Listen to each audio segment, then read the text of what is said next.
जय हिंद everyone, welcome back to my channel Deepak Kashyap lecture. तो आज मैं आपके सामने लेकर आया एक मोस्ट इम्पोर्टेंट वीडियो, और ये वीडियो उन लोगों के लिए इम्पोर्टेंट होने वाला है जो भी पेरेंट्स चाहते हैं अपने बच्चों को एक अच्छी शिक्षा देना, एक अच्छे विद्यालय में शिक्षा देना और एक बड़े प्राइवेट स्कूल में शिक्षा देना। तो उन लोगों के लिए जो लोग क्या होते हैं, यहाँ से अपवंचित होते हैं और कमज़ोर वर्ग के जो लोग होते हैं, ठीक है, जो अपने बच्चों को प्राइवेट स्कूल में शिक्षा देना चाहते हैं, लेकिन वो अपनी स्थिति के कारण, उनकी अपनी आर्थिक स्थिति के कारण प्राइवेट स्कूल में शिक्षा नहीं दे पा रहे हैं। तो उनके लिए जो गवर्नमेंट है राइट टू एजुकेशन के तहत 25% सीट अलॉट करती है हर एक प्राइवेट विद्यालय में। और जिसका भी यहाँ पे एडमिशन होता है तो उसकी जो फीस है वो क्या हो जाती है, देखो वो बिल्कुल ज़ीरो जाती है, यानी कि वो निःशुल्क पढ़ाई कर सकता है बच्चा। तो कौन कौन बच्चा इस क्राइटेरिया में आएगा, तो वीडियो को आप लास्ट तक देखें।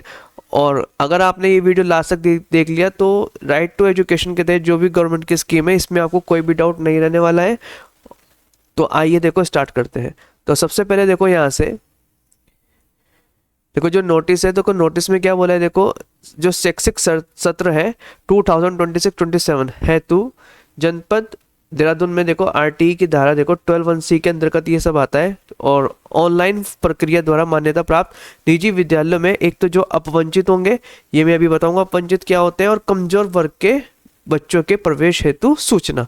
तो यहाँ से देखो क्या क्या सूचना है, जो मेन इंपॉर्टेंट चीज़ है वो मैं आपको बताऊंगा। देखो जैसे कि ये देखो कह रहा है कि सर्वसाधारण को सूचित किया जाता है कि शिक्षा का अधिकार अधिनियम 2009 की धारा 12(1)(c) के प्रावधानों के अंतर्गत मान्यता प्राप्त निजी विद्यालयों के सबसे निचली कक्षा की 25% सीटों, ठीक है, यानी कि सबसे निचली कक्षा की सीटों की बात हो रही है, पर अपवंचित, ठीक है, एक तो अपवंचित जो होंगे और दूसरे कमजोर वर्ग के बच्चों के निःशुल्क प्रवेश हेतु शिक्षा, देखो निःशुल्क यहाँ लिखा है साफ साफ, शिक्षा शैक्षिक सत्र 2026-27 हेतु ऑनलाइन आवेदन आमंत्रित किए जाते हैं, ठीक है। तो यानी कि जो ऑनलाइन आप आवेदन कर सकते हो।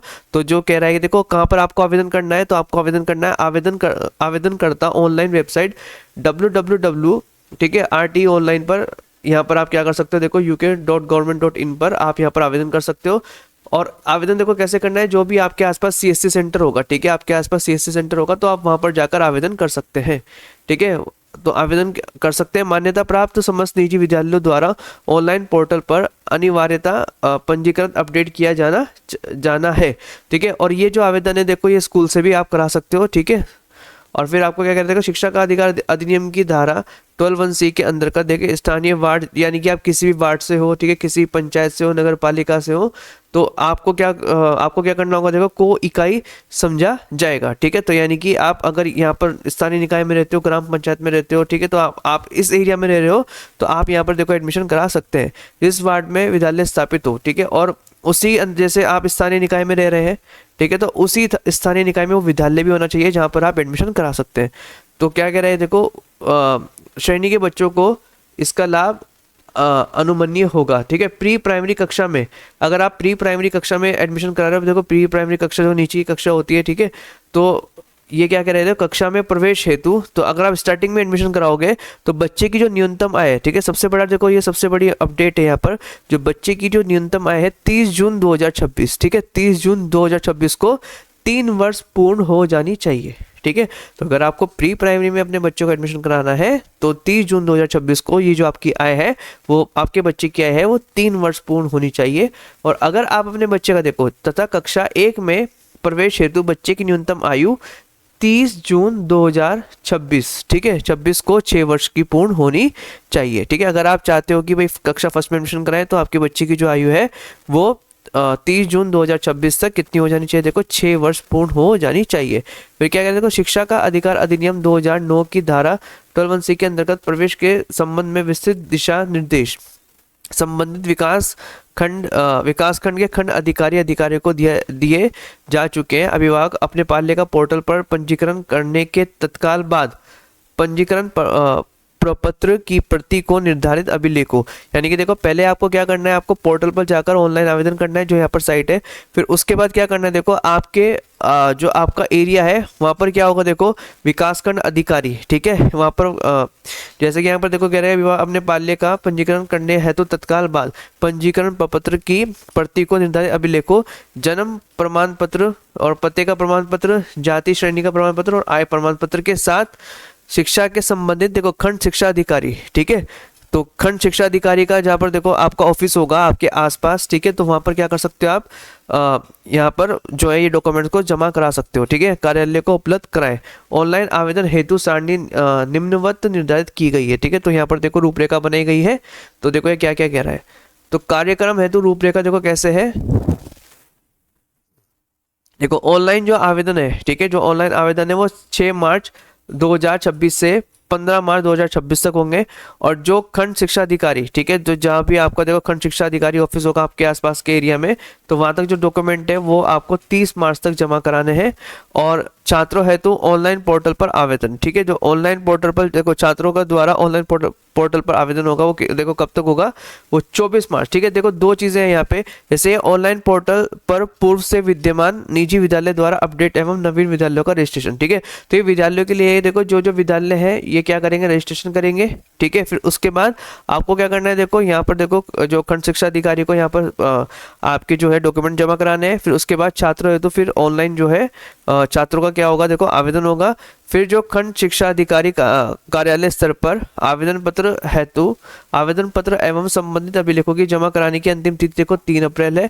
फिर उसके बाद क्या कह रहा है, खंड शिक्षा अधिकारी कार्यालय स्तर पर छात्रों के प्रपत्रों की जांच एवं लॉटरी हेतु, ठीक है, तो इसके बाद जो है जांच होगी, जो भी आप क्या बोलते हैं यहाँ पर डॉक्यूमेंट जमा करोगे। फिर लॉटरी हेतु, ठीक है, तो यानी कि जिन जिन भी लोगों ने आवेदन किया है तो उनकी लॉटरी सिस्टम होगा, ठीक है, तो लॉटरी सिस्टम से निकाला जाएगा कि हाँ कि किस किस को यहाँ पर जो है जो आरटीई के तहत राइट टू एजुकेशन के तहत जो है फ्री शिक्षा दी जानी चाहिए, तो वो है देखो 13 अप्रैल 2026 तक ये लॉटरी सिस्टम होगा।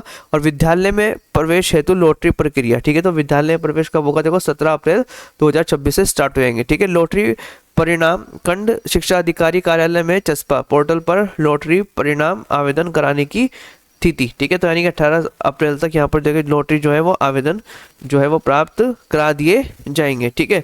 तो इस तरीके से देखो सारी डिटेल यहाँ पर दी गई है। अभी लास्ट में देखो ये बताया कि कौन कौन यहाँ पर देखो पात्रता श्रेणी में आएगा, यानी कि अवंचित वर्ग कौन सा है, कमजोर वर्ग कौन सा है, ठीक है। तो अवंचित वर्ग के देखो यहाँ पे कह रहा है कि बच्चों में अनुसूचित जाति अनुसूचित जनजाति के लोग, ठीक है, राज्य सरकार द्वारा घोषित अन्य पिछड़ा वर्ग, ठीक है, जो क्रीमिलियर को छोड़कर, ठीक है, और अनाथ बच्चे, शारीरिक रूप से विकलांग बच्चे, जो निशक्त व्यक्ति, ठीक है, यानी कि जो समान अवसर अधिकार और संरक्षण और पूर्ण भागीदारी अधिनियम 1995 अधिनियम संख्या 1 वर्ष 1996 के तहत है के प्रावधानों के अंतर्गत अर्ह हो। और फिर क्या कह रहा है कि देखो ऐसे बच्चे जो ऐसी विधवा जो अथवा तलाकशुदा माता पिता आश्रित हों जिनकी वार्षिक आय 80,000 रुपीज़ से कम हो, ठीक है, HIV जो बच्चे या HIV के जो माता पिता हैं, ठीक है, इस तरीके के लोग, देखो आप ये अपडेट पूरा पढ़ लेना। तो ये सारे जो लोग आएंगे किस में आएंगे, अपवंचित वर्ग में आएंगे। फिर कमजोर वर्ग में कौन से लोग आएंगे, देखो ऐसे विभाग जिनकी जो वार्षिक आय है वो 55,000 से कम हो, ठीक है, 55,000 से कम हो, और के बच्चों को कमजोर वर्ग के रूप में विनिर्दिष्ट किया गया है। ग्रामीण क्षेत्र के अंतर्गत ग्राम्य विकास विभाग द्वारा निर्गत BPL कार्ड धारक, यानी कि जो BPL कार्ड धारक है अभिभावक बच्चों को भी कमजोर वर्ग के रूप में विनिर्दिष्ट किया गया है। अपवंचित तथा कमजोर वर्ग के समस्त बच्चों में 50% बालिकाओं को अनिवार्य रूप से सम्मानित किया जाने का प्रावधान है, ठीक है। तो इसमें जो है देखो 50% क्या होंगी, देखो बालिकाएं होंगी।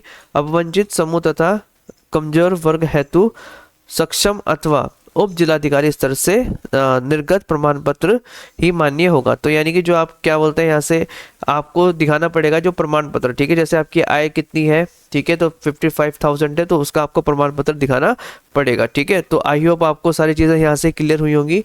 अगर फिर भी आपको कोई भी डाउट हो तो आप कमेंट बॉक्स में पूछ सकते हो। अगर आपको देखो जानकारी पसंद आई हो तो आप लाइक करें, शेयर करें और सब्सक्राइब करें। Thank you so much.